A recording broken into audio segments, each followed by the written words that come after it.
es nuestra libertad sexual está en Jesucristo. Vamos a tocar este tema de la sexualidad a la luz de la palabra de Dios. Pues por mucho tiempo en las iglesias no se ha predicado a profundidad acerca del sexo. El sexo también es una bendición de Dios. Amén. Los que están casados. Amén. Los que se van a casar. Amén también. Por mucho tiempo se ha pensado que tener relaciones sexuales es algo bastante como turbio, ¿no? Y los que en algún momento nos ha pasado, yo que he tenido que poder educar a los niños, no hay una pregunta más que nos pueda poner nerviosos que cuando los niños llegan y nos dicen, papi, mami o profe, en mi caso, ¿de dónde vienen los bebés? Y entonces uno, bueno, voy a pensarlo. ¿Cómo le digo? Cuando una abejita, le gusta un abejito, y eso mismo pasa en la iglesia. Pero hoy la iglesia necesita saber que en la Biblia nos habla de cómo tener una sexualidad agradable delante de Dios. ¿Amén? Y entonces, 1 Corintios capítulo 6, versículo 18 al 19, introduce el mensaje de hoy. Dice el apóstol Pablo, si lo tiene, diga amén. Tómese su tiempo. 1 Corintios capítulo 6, 18, 19.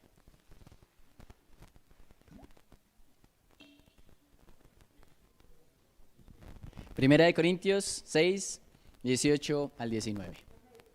Corintios es una carta espectacular del apóstol Pablo. La manda a una iglesia que estaba creciendo mucho, donde habían muchos dones, donde habían también muchas personas que estaban empezando a trabajar en la iglesia de una manera muy especial.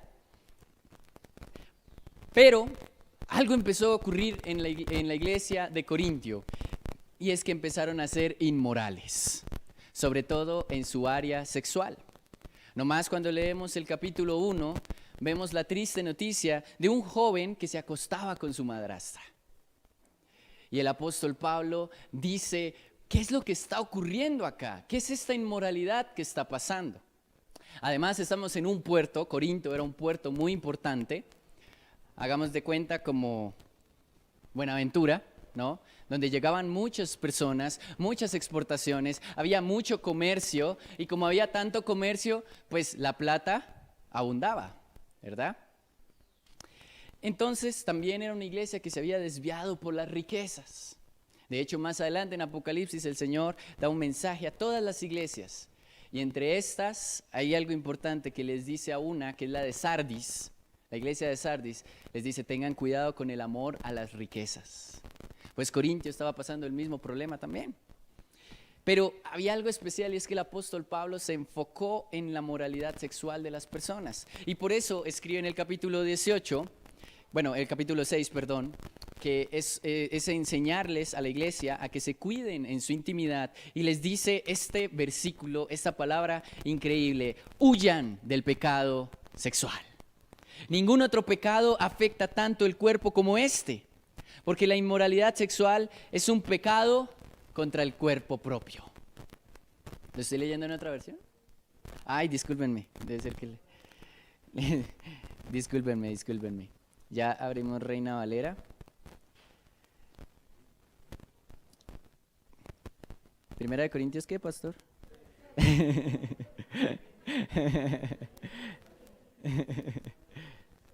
Sí, había dejado mi Biblia en otra versión, discúlpenme. Listo, sí. Dice el 18, ahora sí, en la traducción que la mayoría de nosotros tenemos. Huid de la fornicación. Cualquier otro pecado que el hombre cometa está fuera del cuerpo, más el que fornica. Contra su propio cuerpo peca. Y este versículo que muchos de nosotros lo conocemos de memoria. ¿O ignoráis que vuestro cuerpo es templo del Espíritu Santo, el cual está en nosotros, el cual tiene Dios, y que no sois vuestros? Increíble, ¿no? Este mensaje está literalmente, el apóstol Pablo me encanta porque él habla directo, al punto. Y le dice a la iglesia de Corintio, huyan del pecado sexual. Por mucho tiempo la iglesia consideró que enseñar acerca de la sexualidad en Jesús era un tabú o algo que no se debía mencionar. Sin embargo, debido a los diferentes problemas que han enfrentado nuestras generaciones, tanto las antiguas como nuevas, en relación con la sexualidad, la iglesia ha visto la necesidad de hablar acerca de cómo tener una sexualidad que agrade a nuestro Dios. Y la historia de un violador muy reconocido en Estados Unidos comenzó con un pecado sexual que se llama la pornografía. Él comenta su historia y dice que un día iba caminando por un callejón y se tropezó con un basurero. Cuando cayó el basurero, vio una revista de Playboy y vio a las mujeres desnudas. Él dijo, ese fue el inicio de algo que me iba a atormentar toda la vida, y era el pecado sexual. Esta historia de este violador es relatada antes de que muriera por pena de muerte en los Estados Unidos. Entonces él dijo, me volví adicto a la pornografía. Pero entonces la pornografía no fue suficiente y quise pasar de lo que yo veía a videos en internet. Entonces entraba a internet, compraba películas de esta índole, de películas pornográficas, y dice que eso lo satisfació, pero nuevamente se alejó y dijo, no, esto ya no me satisface. Así que empezó a ir a los prostíbulos, a tocar y a manosear a las mujeres y luego a tener sexo con ellas. Pero esto no fue suficiente para él. Luego fue ya no a los prostíbulos y a tener sexo con las mujeres, sino también con los hombres. Pero esto dejó sin satisfacerlo.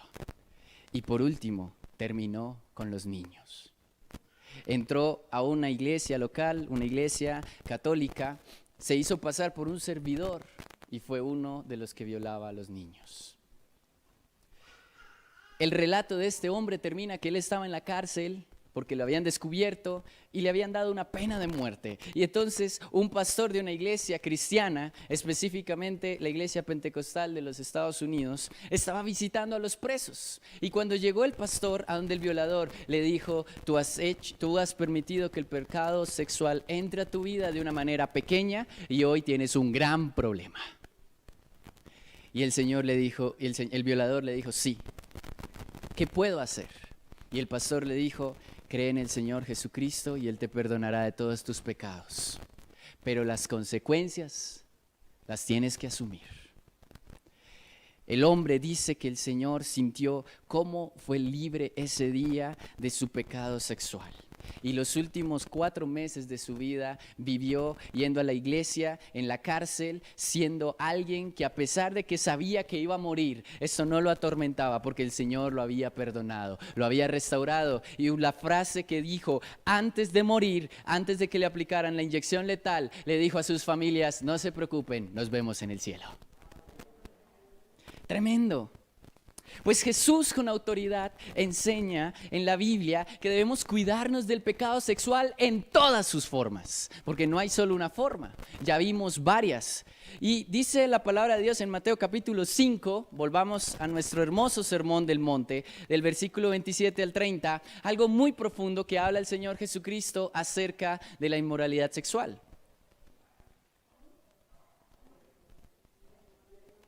27. Capítulo 5, versículo 27.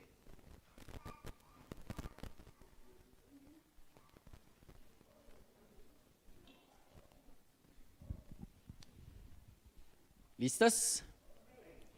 Dice, oíste que fue dicho, no cometerás adulterio. Pero yo os digo que cualquiera que mira a una mujer para codiciarla, ya adulteró con ella en su corazón. Por lo tanto, si tu ojo derecho te es ocasión de caer, sácalo y échalo de ti, pues mejor te es que se pierda uno de tus miembros y no todo tu cuerpo sea echado al infierno. En una ocasión, en un camino de una ciudad principal, había una piedra gigante en medio del camino. Y entonces, por muchos años, estuvo esa piedra ahí. los alcaldes que pasaron de esta ciudad nunca se dieron cuenta que había una piedra en mitad de la autopista. Pero entonces ya los ciudadanos se habían acostumbrado. Iban andando en su carro y ya sabían dónde estaba la piedra y trataban de esquivarla. Sin embargo, habían días en que esta piedra ocasionaba accidentes, sobre todo en las noches. Entonces entró un alcalde y era el único alcalde que se paseó por toda la ciudad para saber cuáles eran las necesidades del pueblo. Cuando él pasa por la autopista, él le dice a los policías y todos los que le acompañaban, ¿y esta piedra qué hace acá? Y entonces los policías le dijeron, lo que pasa es que esa piedra ha estado ahí por años. Y el alcalde, como muchos de nosotros, preguntó, ¿y por qué no la han quitado? Y entonces los policías dijeron, es que ningún alcalde antes nos había dicho. Y el alcalde dijo, pues quítenla. Y entonces, cuando la quitaron, la tasa de la accidentalidad del pueblo bajó en un 45%. Y cuando le preguntaron al alcalde, ¡wow, qué gran hazaña! Él dijo, lo único que yo hice fue quitar una piedra que estaba estorbando. Muchas veces nos acostumbramos a vivir con el pecado. No solamente con la inmoralidad sexual, con la mentira, con el engaño, con cualquier otra cosa que sabemos que no le agrade a Dios. Y esa piedra se pone en nuestros caminos. Y muchos de nosotros nos acostumbramos a desviar ese camino, ¿no? Pero en muchas ocasiones, por no quitar el pecado de nuestros corazones, nos tropezamos con la piedra y caemos. Y el Señor hoy dice, si hay algo en tu vida que te sea ocasión de caer, remuévelo, quítalo. Si hay algo que estás pasando en tu vida, en tu área sexual o en tu corazón, que te hace caer, remuévelo. Cuando yo era más chiquito y tenía los problemas de la pornografía, y esto lo digo abiertamente porque el Señor me sanó. Ahí está mi madre, ella sabe todo el proceso que tuvimos que vivir. Y yo me acuerdo que un día tomé una decisión radical, pagar uno que me bloqueara todas las páginas porno. Salió de mi bolsillo, fue dinero que salió.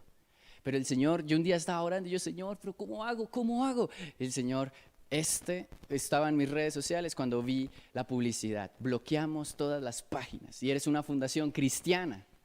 Cuando yo vi esta fundación cristiana, pregunté y dije, ¿ustedes cómo hacen? Y dicen, lo único que tienes que pagar es una mensualidad. En ese momento yo dije, ay Dios mío. A mí me dan que como 10,000 pesitos a la semana. ¿Y cuánto cuesta eso? 10,000, no. Pero el Señor me dijo, es necesario que lo remuevas. En mis redes sociales empecé a dejar de seguir amigos y amigas que subían sus fotos provocativas.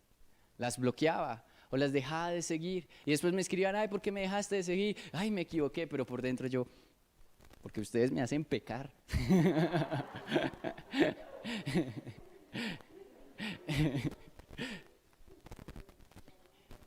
En una ocasión una chica me dijo, oye, ¿por qué me dejaste seguir a la universidad?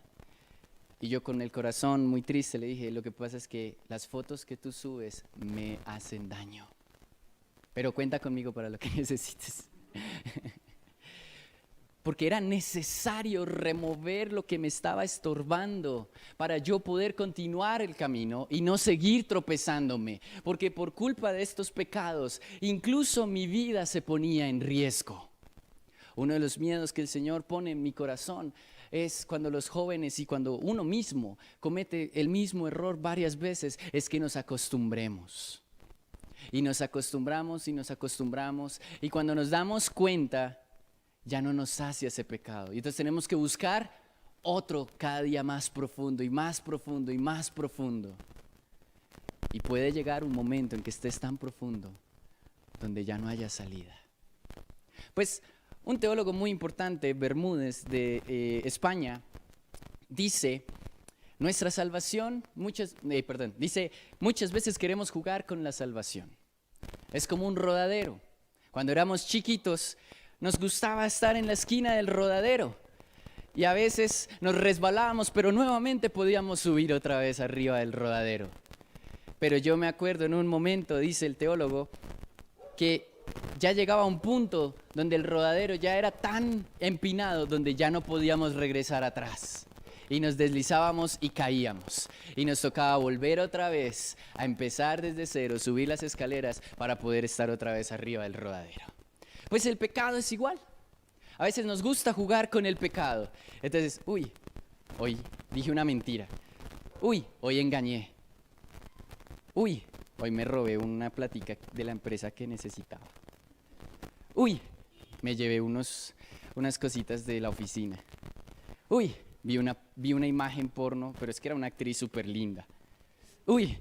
Pero es que salió el último video de reggaetón, de trap y todo eso, y que es que habían unas viejas súper lindas, entonces, y ya llega un momento en que nos hemos deslizado tanto que nos hemos caído.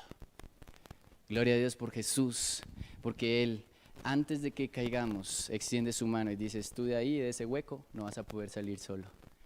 O me tomas la mano o te caes. Porque Jesús ha venido a restaurar. Con el pecado, el Señor Jesucristo nos está diciendo, es mejor no tomar riesgos. No juegues con el pecado. Cuidemos nuestros ojos y nuestros corazones. Cuidemos lo que escuchemos. Cuando el Señor me restaura de la pornografía, empiezo a ver cómo otros chicos tenían el mismo problema. Y en las redes sociales me escribían, pastor, tengo este problema, pastor, tengo este problema, ayúdame. Y me enteraba de que habían muchas otras formas de consumir pornografía. No solamente visual, también lo que se escuchaba. Lo que se llamaba en una ocasión, una persona me dijo, una línea caliente. Y yo dije, Y ayudando a tantas personas en este proceso, he llegado a una conclusión. El Señor por esa razón nos invita a cuidar lo que vemos, a cuidar lo que escuchamos, lo que hablamos e incluso aún lo que olemos. Eso puede sonar raro, pero es que hay aromas, hay esencias que las hacen con la finalidad de que tú hagas algo. Y si no, ¿cuántos han pasado por el frente de un McDonald's? Usted va pasando por el frente del McDonald's y dice, grasita. Promoción. 2 por 1. Incluso aún con lo que olemos. Por eso es tan importante cuidar también la limpieza de nuestras vidas, de nuestros corazones. Hay algo que hacemos con la pastora y es que todos los lunes vamos a mercar. Y yo soy el que lleva las bolsas. Amén, gloria a Dios. Pero hay algo que me impresiona de mi madre y es que cuando vamos caminando, ella en un momento a otro, no entremos a este negocio. Y yo, ¿pero por qué? Mire esos aguacates tan buenos. No entremos. Huele a riegos. Huele a consagración a los espíritus, a los demonios. Y yo, menos mal porque pensé que era yo. Es increíble cómo ella cuida aún su olor, aún su esencia. Versículo 31 de Mateo capítulo 5, también fue dicho, cualquiera que repudia a su mujer, dele carta de divorcio.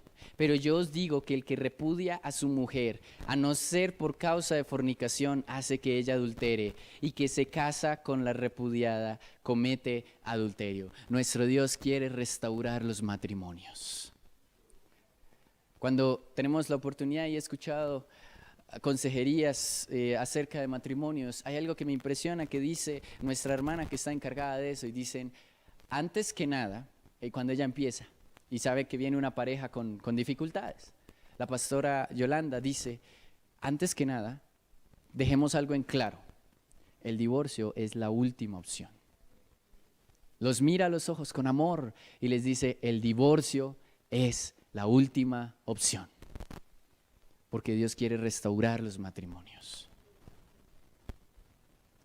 Y eso también incluso se va desde el noviazgo. Cuando yo he tenido la oportunidad de tener jóvenes que empiezan el noviazgo, yo les digo, separarse, cuidado, antes de ennoviarse, piénsenlo muy bien, porque el noviazgo es un paso al matrimonio. Así que antes de ennoviarse, tienen una salida, pero separarse es la última opción, porque el matrimonio es hasta la muerte. Y es más, Jesús habla del divorcio, pero él mismo dice que el divorcio jamás ha sido la voluntad de Dios. El divorcio nace en el pueblo de Israel porque los mismos pueblerinos de Israel quisieron eso. Y el Señor, por la dureza de sus corazones, se los permitió. Pero nunca ha sido la voluntad de Dios. Porque el Señor dice en Génesis que dejará el hombre a su madre y se unirá a su mujer y serán uno solo, hasta el final. Y cuando hay sexo de por medio, hay una unión. Psicológicamente hablando, no solamente hay una unión física y un intercambio de lo que llamamos fluidos corporales, sino que también hay una unión emocional, hay una unión psicológica. Y los mismos psicólogos por eso enseñan sexualidad y les dice a las personas, cuídense y tengan cuidado, porque también hay una unión sexual, hay una unión emocional y psicológica de por medio. Cuando yo veo la palabra de Dios, el sexo es una unión que confirma el pacto del matrimonio. ¿Alguien sabe cómo eran las bodas judías de la época? Estaba el chico, iba caminando y se enamoraba de la mujer. Decía, wow, esa niña está muy linda, yo quiero estar con ella. Entonces hablaban, conversaban, pero entonces el chico sabía que había un paso muy importante y era ir a la familia. Y entonces él iba donde la familia, se presentaba, decía, buenas, yo soy Ahab Dalib, el de la esquina. Y le decía, Señor, quiero casarme con su hija. Y entonces el padre de la hija le decía, muy bien, claro que sí, se ve que eres un chico bien, trabajador, apuesto. No sé, mi hija como que le gustan los chicos bien. Vas a esperar 1 año. Y ese año no la vas a ver. Y cuando llegue el momento, yo les daré mi bendición para que se casen. Y el muchacho decía, listo, sí señor. El muchacho trabajaba duro, por ahí de vez en cuando se mandaba un mensaje, ¿no? No como un WhatsApp ahora, que le escribe te amo y ella, ok, no. Eran las cartas, estoy esperando, estoy trabajando. Pero ese año era fundamental para el muchacho, porque en ese año si él se arrepentía o encontraba a alguien mejor, él podía ir y decirle al papá, ya no quiero casarme con su hija. Y el papá decía, uy, gracias a Dios. Esa era una forma de probar qué tan enamorados estaban. Pasaba el año, el chico se preparaba y el padre le decía, ok, están listos. Y entonces empezaban los preparativos del matrimonio y ni siquiera había un beso hasta el momento, ni uno solo, porque estaban separados. Y entonces empezaba el matrimonio. Y en las bodas judías es la esposa el que espera al esposo, que es una representación de nuestro Señor Jesucristo. Jesús ya está listo para casarse con la iglesia, nos está esperando es a nosotros. Y entonces llegaba la esposa con un velo, se iban a casar, él quitaba el velo y decía, uy, menos mal si era la que era. Y entonces empezaba su unión con un beso. Entonces todos los familiares traían regalos, celebraban y daban fiestas y ponían una carpa en el centro de la reunión. Este matrimonio duraba 7 días. Genial, ¿no? Y entonces los familiares empezaban y decían, gloria a Dios, aleluya, se han casado. Y el que era cuarentón, por fin se casó, gloria a Dios. Y empezaban todos a danzar y disfrutar en la presencia. Y empezaban allá. Y mientras tanto los novios estaban dentro de la carpa, teniendo sexo. Y cuando terminaban, mostraba la sangre de la mujer al mostrarle a toda la familia. Yo sé, eso suena súper raro hoy en día, pero bueno. Y mostraba la virginidad de su esposa Y todos decían, gloria a Dios, y empezaban a alabar al Señor. Pero esa sangre que mostraba era la confirmación de un pacto que se había consumado. ¿No les suena un poco familiar? Cruz, sangre, nos lavó, nos compró con su sangre. Hermoso, ¿no? Por eso para el Señor el sexo es tan importante. Por eso el Señor, que nos cuidemos en nuestra área sexual es tan importante. Que nuestros hijos se cuiden es algo tan importante. Y me cae la pregunta, ¿por qué hay matrimonios cristianos que se separan? ¿Será que no oraron antes de casarse? Probablemente. ¿Será que no han aprendido que el amor es paciente, que el amor todo lo espera, que el amor soporta, que el amor cede, que el amor es entrega, pero el amor también es pasión? ¿Que el amor es sacrificio, como lo hizo nuestro Señor Jesucristo?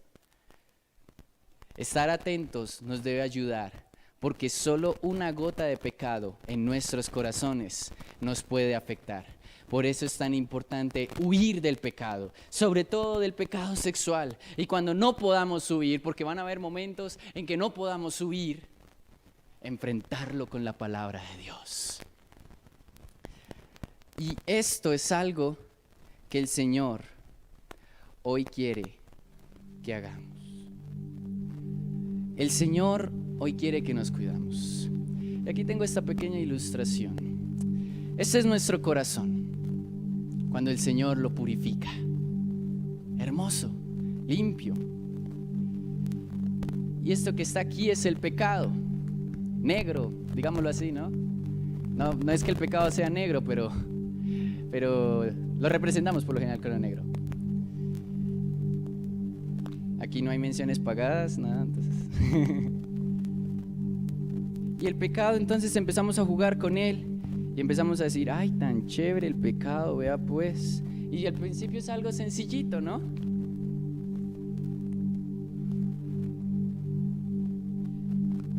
Y empezamos a ver el pecado como un juego. Y cuando una gota de pecado entra en nuestro corazón, no sé si tú te das cuenta, acá lo voy a mostrar a todos. Ha contaminado todo. Cuando éramos puros, ahora ya está, el agua ya no se ve clarita, sino se ve como sucia, ¿no? Incluso si usted no supiera que esto es salsa negra, usted diría, uy, ¿esa agua qué? Y entonces hicimos una probadita. Uy, sabe rico, porque el pecado es rico. El pecado nunca se va a presentar como es.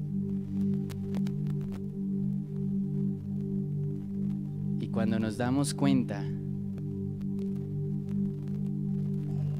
esto ya está tan contaminado que probablemente alguien como nosotros lo desecharía. Si usted ve esto en su casa, en la cocina, ¿usted qué dice? Vi qué es esto y lo bota. Pues es que el pecado llega a un punto en nuestras vidas donde nos hace tan desechables que el mundo sabe qué hace, mira el pecado y dice, uy, este otro pecador, quite acá, fuera, y nos desechan. Y todo empezó por una sola gota, por un video, por una foto, por una grosería, por una mala mirada, por un deseo que no se llevó a la presencia de Dios. Pastor Esteban, pero es que todos los días yo siento tentaciones. Pues la Biblia también responde al respecto. Hebreos capítulo 4 versículo 12 dice, pues la palabra de Dios es viva y poderosa, es más cortante que cualquier espada de dos filos, penetra entre el alma y el espíritu, entre la articulación y la médula del hueso, deja al descubierto nuestros pensamientos y nuestros deseos más íntimos. Y el Salmo 119 versículo 9, ¿con qué limpiará el joven su camino? Con guardar la palabra del Señor. Hoy yo sé que muchos podemos estar así, deshechos, sucios. Pues ¿sabes qué te dice el Señor? Limpia tu corazón con guardar mi palabra. Si hoy tú quieres ser limpio, quiero invitarte a que te coloques de pie, ahí donde estás.